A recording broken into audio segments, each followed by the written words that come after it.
Welcome to our very first mini episode of the Jar Academy podcast. I mentioned in our video last week that I'm going to start splitting this into two main videos each week, plus obviously the shorts. So we're going to have our main long form, which is going to be like a deep dive where I don't hold back. And then we're going to have a mini episode about something quite nuanced. So for today, we're going to talk about dating burnout. Dating burnout, what is it and how do we deal with it?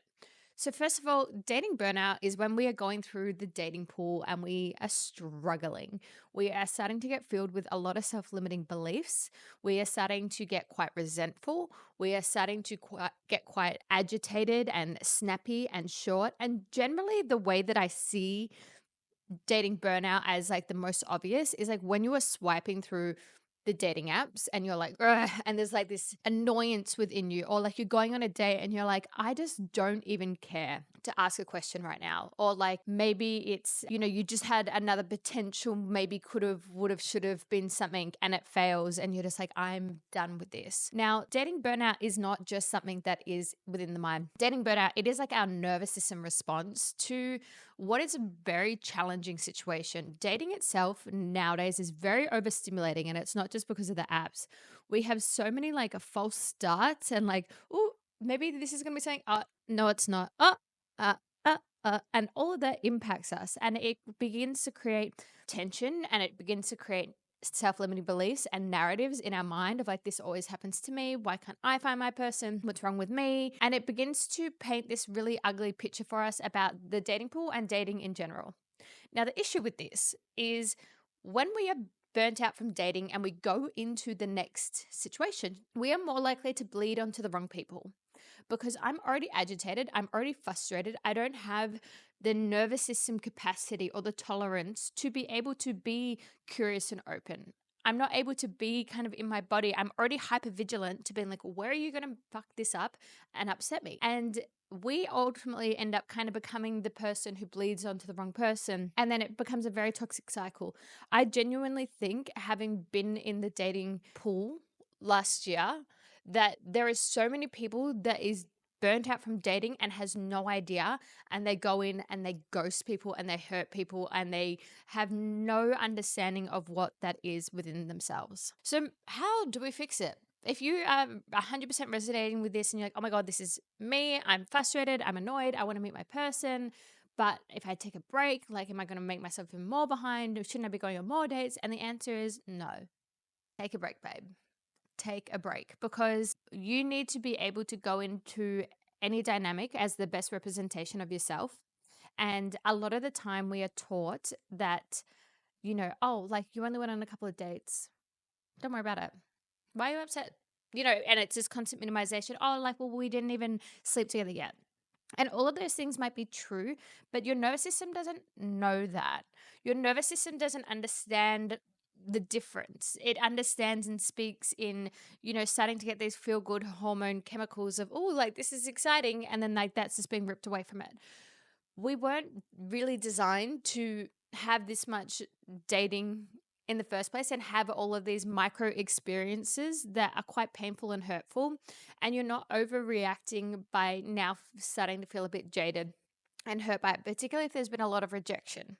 So on this break, right, we're not just taking any break, because you might say to me, oh, but I haven't been dating in 6 weeks, Sim. I'm already taking a break. There is difference between not dating right now and consciously taking a break to reset yourself and reset your nervous system. You can take 6 weeks off and you can sit there and ruminate on how terrible the dating pool is and talk to all your friends about how terrible the dating pool is and constantly feed back into your system how terrible and awful it is and how you're never going to meet anyone. Or you can go, okay, you know what? I'm not approaching this in the best way to represent myself right now. I'm going to intentionally give myself a month off everything.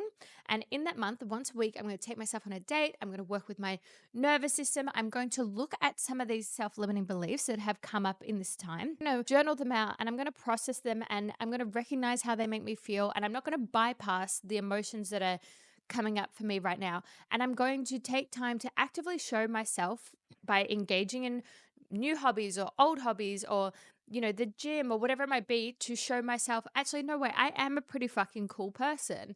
And when we start to feel these needs within ourselves, not only does it raise our caliber of like, okay, this is what I'm accepting, this is what I want, but we also know what we have to offer. We also are quite sure of ourselves when we can say the things that are maybe like the self-limiting beliefs, and we know our stories and we know our awareness and we know what's going on internally, and then we pair that with going and actively creating this life that is pretty fucking magical, then we're pretty confident when we go into dating and we have a new energy about us. I do just want to be clear that dating burnout is not you didn't try hard enough, and dating burnout is not you are broken. Dating burnout is not that there is something wrong with you. Like I said, I think majority of the people in the dating pool are actually dating burnt out and just have no idea because we don't talk about it, because it's like we've been thrown into this whole new way of dating where it's like online everywhere all of the time, and it's a lot, right? So, because it is a nervous system thing, we want to make sure that in that break, you spend some quality time with yourself that is quite down regulating. So, what I mean is like there's a difference between sitting on your phone and distracting yourself for hours, and that's not going to do anything for you. It's like why we spend hours on our phones each night and then wonder why we're still tired. There's a difference between doing that and going and like doing a painting or doing a puzzle or going and doing a breathwork class or a yoga class or whatever that might be.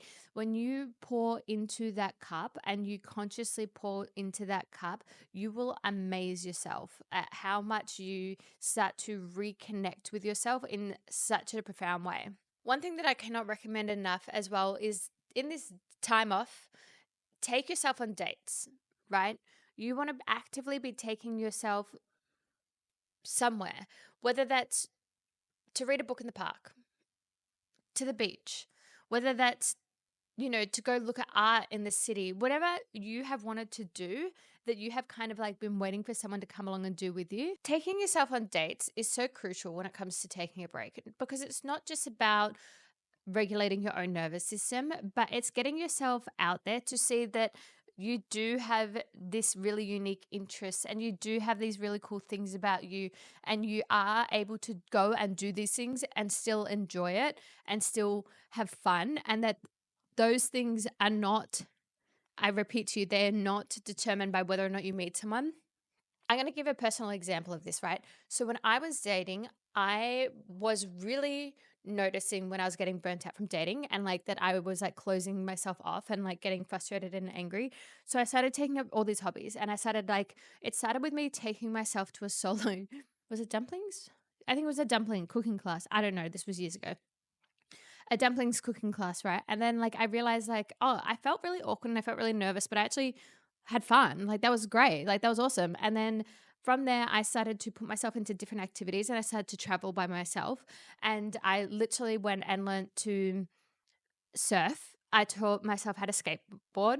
I went and I went snorkeling with sharks and with manta rays and all these crazy things like that, and all these crazy experiences that like I probably wouldn't have gotten to have unless I was in a relationship and we were going on holiday and they wanted to do it, because that's just the kind of person that I was. I always wanted someone to do the thing with me. But in doing that, right, it gives you a whole new level of confidence. And I think that coming out of dating burnout, you don't just want to like fix the problem, like the nervous system problem, but it helps give you such a new level of discernment so that like each time I got stronger and stronger and stronger and built this resilience, but not because I was like, they're shit, I'm perfect, but it was because I could see so much more clearly because I was nurturing my relationship with myself of being like, oh, wow, that's so crazy because I am a pretty cool person and we're just not aligned, and that's okay. And yeah, all the best to you. It became so much more like I knew what I was offering and I knew so much about myself that I wasn't going to just have some random Joe Blow who couldn't organize a date properly tell me that I was shit. Outside of just going and doing new activities and new hobbies, try and go and make some new connections. When we go and make new connections and we practice like putting ourselves out there, and it's not just with the pressure of it being romantic, and it's actually like, oh, I'm going to go take this, I don't know, art class in my area because it's what I want to do.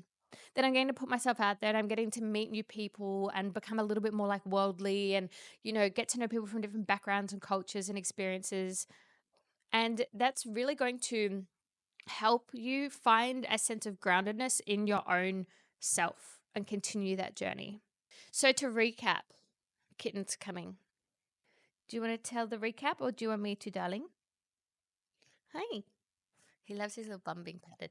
Dating burnout is like normal burnout, and it begins to create stories and narratives in our mind that makes us no longer open and being curious in dating. It creates stories that aren't necessarily true because we've had multiple rejections or multiple false starts, and that over time has taken a toll on our nervous system, and we haven't had the opportunity to heal that and process that. When we're fixing it, we are not only wanting to look at like the stories that it's created with us and give space to the emotions that have come up and the hurt that's been caused. I don't care how small it is. I don't care if you just send a couple of texts. If it hurt your feelings, it hurt your feelings, babe. But I want you to sit with that and feel that and move through that and really honor that part of you. And then we're going to start to do some activities that are down regulating for our nervous system. We're going to start to date ourselves. We're going to start romanticizing our lives, okay? We're going to start becoming the main fucking character. And we're going to take ourselves on dates and we're going to go do the things that we've always wanted to do because no one in the world gets to tell us no. We get to do that. And then when that happens and we feel great and we feel amazing from it, we're going to try and also make some new connections. We're going to put ourselves out there and we're going to also remember that we're an amazing fucking human being. And the more we do that, the more we're processing exactly what's going on between us.